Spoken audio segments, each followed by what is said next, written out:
Let's dive deep today into a story.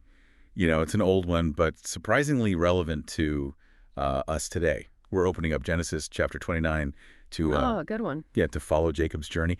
It's a story of, whirlwind romance and family drama and ancient wisdom that I think still has something to teach us today about love and commitment and navigating relationships. Yeah, and what I find so fascinating about this story is that it really doesn't shy away from the complexities of human emotions. Mm. It's raw, it's real, and it speaks to the challenges people faced then and still face now when it comes to love and family.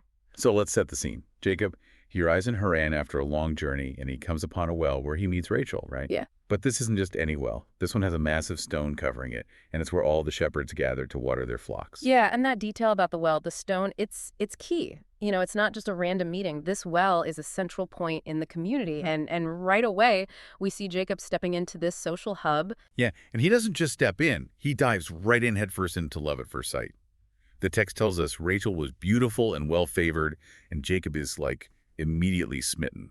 That phrase well favored is interesting. It speaks to more than just, physical beauty. In that time, it also meant, a sense of grace, kindness, good character, qualities that would have been like highly valued in a potential wife. Okay, so it's this combination of beauty, inner and outer, that really, like, captivates Jacob. And this infatuation leads him to make a pretty bold move, right? Yeah. He strikes a deal with Rachel's father, Laban. He agrees to work for him for 7 years in exchange for her hand in marriage. Talk about commitment. And it's not just any 7 years, right? The text emphasizes that to Jacob, these years seemed unto him but a few days for the love he had to her. That's powerful. It speaks to the intensity of his love. Love can truly make time fly, even when you're working your tail off. Okay, but here's where the story takes that classic dramatic twist. Wedding day arrives. There's a huge celebration. And Jacob, thinking he's finally going to be with Rachel, wakes up the next morning to find Leah, Rachel's older sister. Can you imagine? Total betrayal. And it sets in motion, a chain of events that really reveals those family dynamics and the consequences of deception. So Laban, he tries to justify this. He claims it's customary to marry off the older daughter first, Mhm. but to Jacob, it feels like a total bait and switch, like a violation of their agreement. Yeah, and that's really where the story starts to like resonate with people today. I mean, we've all experienced that feeling of being misled, that sting of betrayal, whether it's in a romantic relationship or a friendship or even a business deal. When trust is broken, it can affect everything. So how does Jacob respond to this? Does he walk away feeling cheated? No, not at all. He's still determined to marry Rachel, even after this deception. So he agrees to work for Laban for another 7 years, 14 years of labor, all for the woman he loves. That's intense. It makes you think about, the lengths we'll go to for love, the sacrifices we're willing to make. Yeah, and it also raises questions about like what healthy sacrifice looks like. Jacob's devotion is admirable, but is Laban like taking advantage? And when does sacrifice cross the line into self-neglect, or even exploitation? That's a good point. And then, of course, there's the impact of Laban's deception on Leah and Rachel. Leah ends up bearing Jacob many children, but she feels deeply unloved. And Rachel, despite being loved by Jacob, she struggles with infertility. Right, exactly. Laban's actions created this web of, complicated emotions, jealousy, insecurity, longing, all within the family. And it highlights how important open communication is. You need empathy when you're navigating those complex relationships. Yeah, it's definitely a messy situation, but it's also incredibly human, Mm. you know, relatable, even thousands of years later. Yeah, it really is. It's striking how, the story uses these personal struggles, really intimate ones, to explore these big themes like fairness, justice, and even divine intervention. Okay, so we've got love, deception, a lot of family drama. But how does this ancient tale relate to us today? How can we apply this wisdom from Genesis to our modern lives? Well, that's the beauty of these timeless stories, right? They act like mirrors, reflecting our own experiences and challenges. They help us see them in new ways. Can you give me an example? Okay, well, take Jacob's commitment to Rachel. It might seem like this grand romantic gesture, but it challenges us to think about the sacrifices we make in our own relationships. Are we giving too much, setting healthy boundaries, or are we letting ourselves be taken advantage of? Like maybe Jacob was with Laban. It's a good point. Yeah. We often romanticize those grand gestures, but this story, it pushes us to examine the motivation behind them, both for ourselves and the people we love. Exactly. And then there's, Laban's deception. It wasn't just about like breaking a promise. It was a breach of trust that had a ripple effect on, the whole family. And this reminds us how crucial honesty is, integrity in all our relationships, not just the romantic ones. Think about the trust we build with friends, colleagues, even family, how quickly that trust can be broken by, just one act of dishonesty. Yeah, it's that old saying, trust takes years to build, seconds to break, and forever to repair.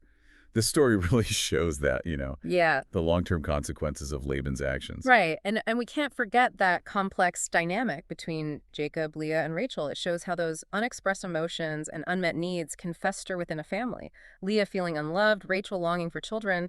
Those emotions shape how they interact Yeah. with each other and Jacob. It's like a cautionary tale, urging us to really prioritize open communication, empathy in our relationships, to listen to each other and acknowledge feelings. Yeah, precisely. Like holding everything in. That might seem easier, but it can lead to resentment and pain. And amidst all this, there's also this element of divine providence. It's really evident in Leah's story. Despite feeling unloved and overlooked, she finds fulfillment in motherhood, a blessing that maybe she didn't expect. Yeah, that's a powerful point.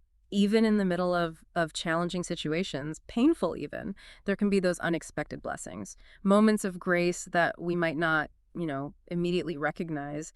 Leah's story, it encourages us to stay open to those, to hold on to hope even when things feel bleak. So even though Jacob's journey is filled with trials, there's still this message of resilience, finding strength and purpose in unexpected places.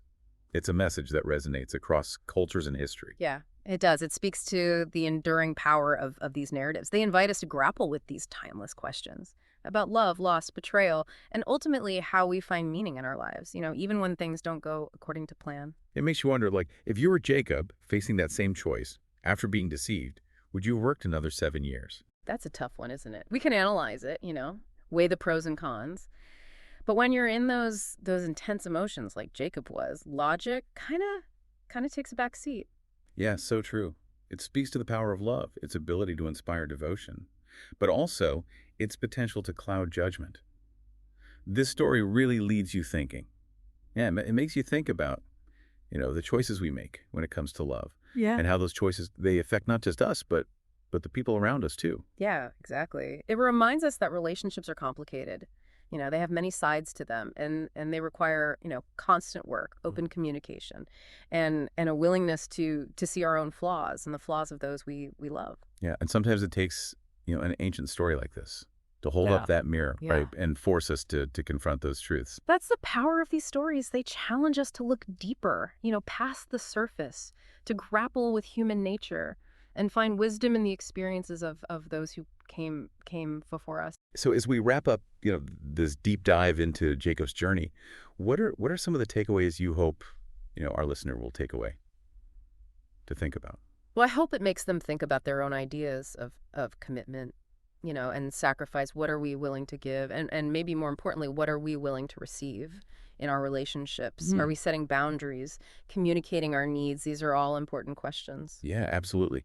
And I hope it also makes people think about honesty and integrity in their lives, Yeah. not just romantically, but in all their interactions. How do their actions impact others? What kind of legacy are they leaving? Those are big questions. And finally, I think Leah's story is a beautiful reminder that even in the midst of challenges, there's always a possibility for growth and those unexpected blessings. It's a call to stay open, to keep believing, and to find that resilience, even when things are tough. That's beautifully said. So to our listener out there, as you go about your day, let Jacob's story stay with you. Yeah. Let it spark those conversations, challenge your assumptions, and inspire you to really look at your own relationships with awareness and purpose. And remember, even though it's thousands of years old, the themes of the story, love, loss, betrayal, resilience, they're as relevant today as ever. That's right. Until next time, keep exploring, keep learning, and keep diving deep.